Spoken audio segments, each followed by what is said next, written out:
The old house was my new home. You can find it, and many like it, where I live in Richmond. Tall with a brick exterior, narrow alleyways on either side, separating it from the neighbours. Large rooms, high ceilings, and creaky floors. But that's all to be expected in homes like these. I want to tell you about the unexpected, about what I found in the attic. It's a large attic, solid floors you can walk across with ease, and enough standing room that you don't have to worry about hitting your head against a joist. You've probably seen attics like it in the movies, usually housing a cursed relic of some sort, hidden inside a chest or under a sheet.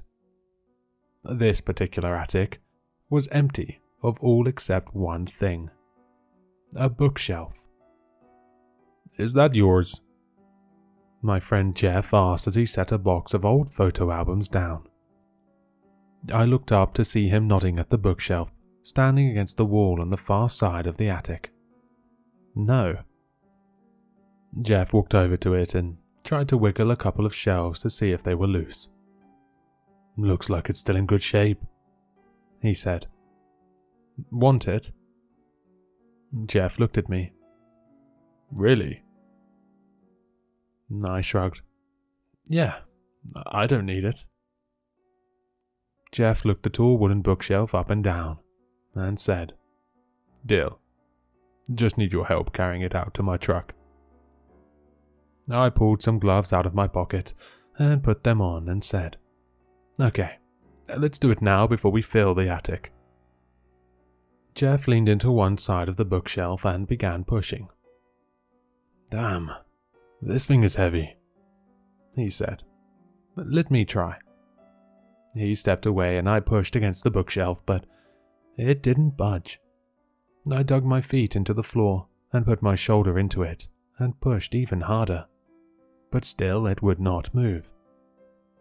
Next, Jeff joined me and we both pushed against it, simultaneously.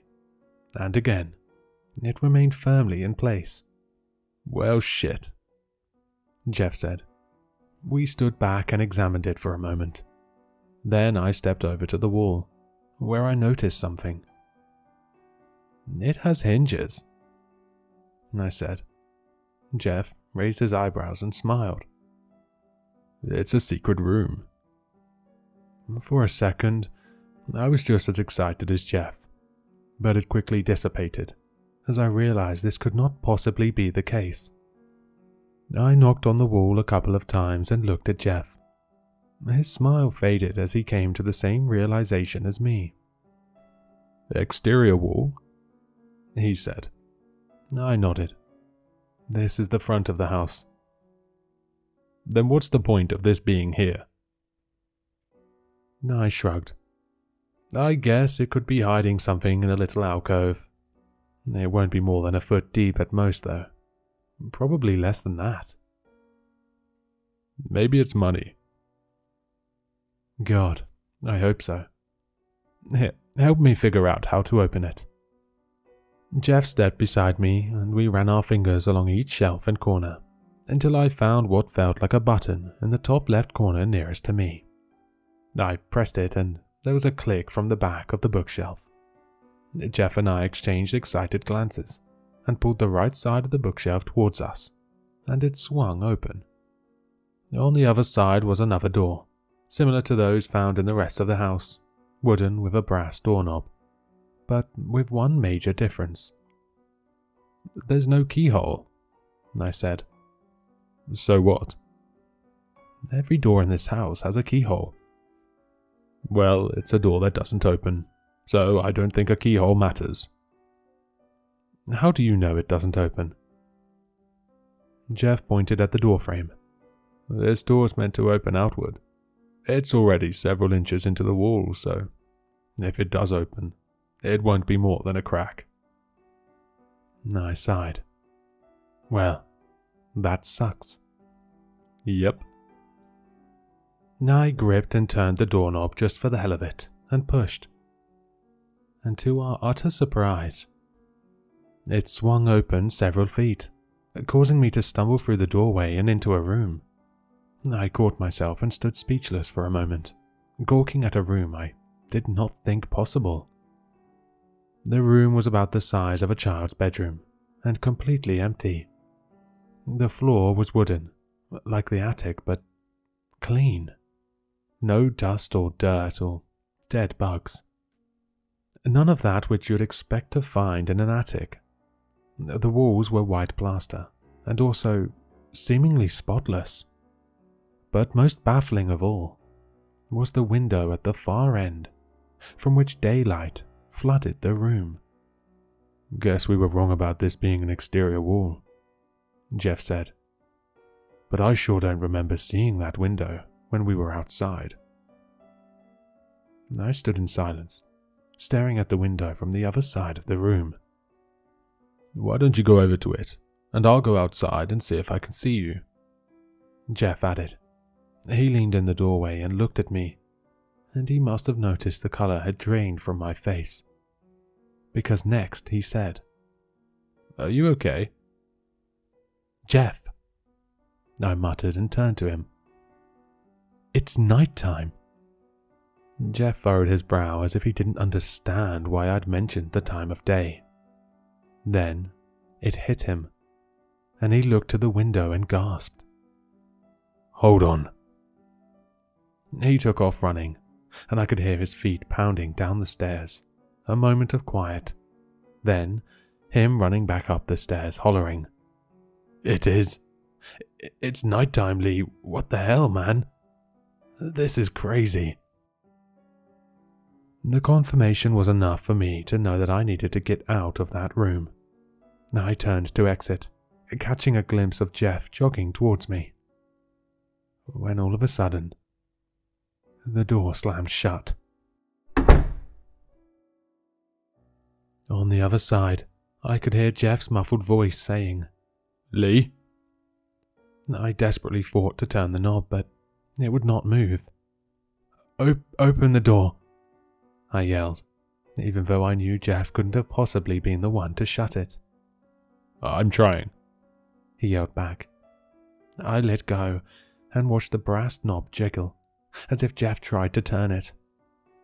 "I thought you said it didn't have a lock." "Stand back." My heart racing, I reared back and kicked at the door. "Wait, Lee.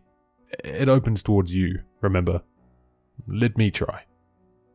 The door shook as Jeff kicked it, and again, and again, and again. But it would not break. "Hold on," Jeff said. "I've got a crowbar in my truck." I listened as his footsteps faded away.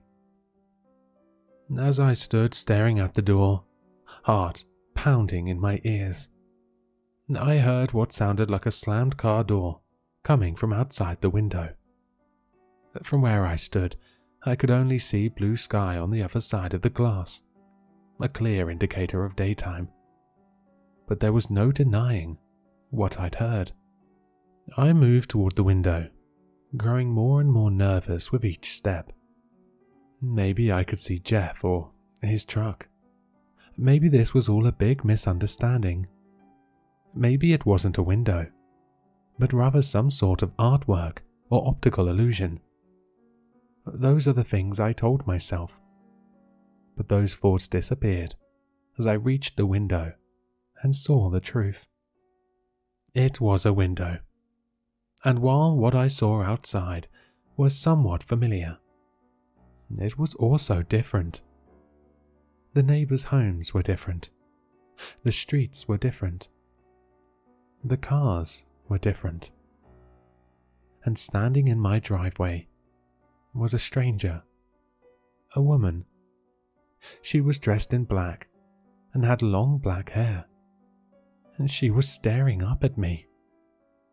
People walked down the sidewalk past her, ignoring her, nobody looking to see what it was she was looking at.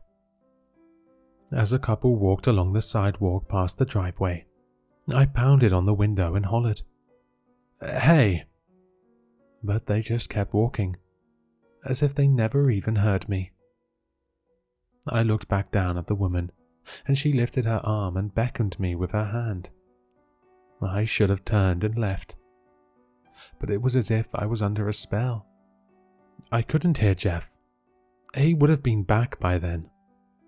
All I could hear was the muffled afternoon outside the window. Singing birds and barking squirrels, car motors and stereos, people talking as they walked by. And in contrast to the beautiful day was the woman in black, beckoning me to her. I lifted the window, and the outside world flooded in. All the sounds, smells, and the summer heat. Propped just beneath the windowsill was an aluminum ladder. I climbed outside and stepped onto it, and carefully descended. Then, when my feet touched the freshly mowed grass, I turned around. The woman was gone. "Can I help you?" I spun around to see a man staring confusedly at me from my front porch. "Who are you?" I asked. "How about you tell me what you're doing on my property first?" "This is my house." "No, it's my house. And that's my ladder too. What were you doing on it?" I looked up and could see that above where the ladder was leaning was a solid brick wall. "Where's the window?" I asked. "Excuse me?" The window. I came out of a window." I pointed at the top of the ladder. "Right there. It was right there." The man furrowed his brow and said, "Do you need me to call someone?" "Where's the window?" "There is no window. I'm using the ladder to clean my gutters. Look, wait here. Let me go to make a call and see if I can get someone out here to help you." The man turned and went inside, and I watched as he walked by the living room window and dialed 3 numbers and lifted the phone to his ear. I'm not crazy. I wasn't going to wait around and let someone tell me otherwise. So I left. The world outside the window is different than the one I know. But it's the same world, I've come to learn. It's my world, and it's your world. It's Earth. But nonetheless, I am a stranger in it. Everyone I know is gone. It's 2022 now. I don't know if that room is still in the attic, but I need to try to get to it and climb through that window again. And maybe then I can get back to the world I know. Back to 1948.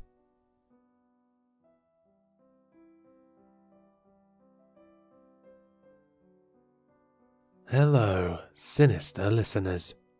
If you've enjoyed this story, then you'll find all the author's information in the description below. For more content, be sure to like, comment, and subscribe to succumb to the sinister.